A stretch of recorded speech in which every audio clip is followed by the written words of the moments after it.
29শে জানুয়ারি 2026, অর্থাৎ আমি যে ভিডিওটি করতেছি তার একদিন আগে মালয়েশিয়ার কুয়ালালামপুরের সিরাজে অভিযান চালাইছে মালয়েশিয়ান ইমিগ্রেশন বিভাগ।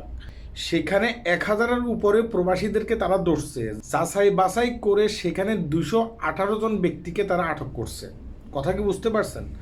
218 জন ব্যক্তির ভিতরে বেশিরভাগই হচ্ছে যে মায়ানমার এবং কি আমাদের বাংলাদেশি, অর্থাৎ আমাদের বাংলাদেশি ব্যক্তি 55 জন। এখন আমার কথাটা হচ্ছে যে যেখানেই কিন্তু গ্রেপ্তার করতেছে, যেখানে আটক করতেছে, বেশিরভাগই হচ্ছে আমাদের বাংলাদেশিরা। আমাদের বাংলাদেশিরা কি এখানে ইচ্ছাকৃতভাবে তারা কি অবৈধ হচ্ছে? তারা এখানে ইচ্ছাকৃতভাবে অবৈধ হচ্ছে না, তাদেরকে অবৈধ করে দেওয়া হচ্ছে। আমি কেন কথাগুলো বলতেছি শোনেন।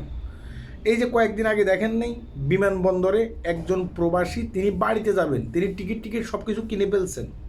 যখন তার পাসপোর্টটা বিমানবন্দর কর্তৃপক্ষের হাতে দিছে, অর্থাৎ ইমিগ্রেশনের হাতে দিছে, ইমিগ্রেশন বলতেছে যে আপনার পাসপোর্টে কোনো ভিসা নেই, অর্থাৎ আপনি অবৈধভাবে বাংলাদেশে যাওয়ার চেষ্টা করতেছেন আমাদের চোখে দুলা দিয়া, এই কথা বলে তাকে বিমানবন্দর থেকে আটক করছে। এখন আমার কথা হচ্ছে, সেই ব্যক্তিটা কি জানতো তার পাসপোর্টের ভিতরে ভিসা ছিল না? সে যদি এই বিষয়টা জানতো তাহলে কি সে কখনো বিমানবন্দরে যেত? কখনো বিমানবন্দরে যেত না।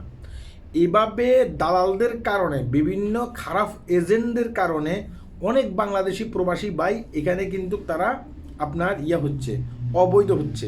অথচ আপনি যদি একজন অবৈধ প্রবাসীকে জিজ্ঞাসা করেন তুমি কি ইচ্ছাকৃতভাবে অবৈধ হইছ, সে কখনো বলবে না যে আমি ইচ্ছাকৃতভাবে অবৈধ হয়েছি। সে বলবে আমার এজেন্টকে, আমার দালালকে আমি টাকা পয়সা দিয়েছি, সে টাকা পয়সা মেরে খেয়ে দিছে। আর এই কথাগুলো কিন্তু আপনি অ্যাভেলেবেল তাদের কাছ থেকে শুনবেন। অর্থাৎ আমাদের বাংলাদেশি কিছু এজেন্টের কারণে, কিছু দালালদের কারণে আজকে মালয়েশিয়াতে আমাদের অনেক বাংলাদেশি ভাই অবৈধ অবস্থায় আছে। এই বিষয়গুলোকে খতিয়ে দেখার দরকার আমাদের বাংলাদেশ হাই কমিশনের, এবং কি বাংলাদেশ থেকে এদেরকে ছাপ দেওয়া উচিত। আপনারা এগুলো খতিয়ে দেখেন কেন এইসব দালালদের কারণে বাংলাদেশি অনেক প্রবাসী ভাই এখানে অবৈধ হবে, এবং কি যথাযথ ব্যবস্থা নেওয়া উচিত এই দালালদের। তাহলে মালয়েশিয়াতে বাংলাদেশি প্রবাসীরা ভালোভাবে থাকতে পারবে, এবং কি দালাল মুক্ত এবং কি সিন্ডিকেট মুক্ত মালয়েশিয়া হবে। আশা করি আমার কথাগুলো বুঝতে পেরেছেন। হ্যাঁ, আর এইভাবে অবৈধ প্রবাসী ভাইয়েরা এখানে কষ্ট পেতে হবে না। আল্লাহ হাফেজ।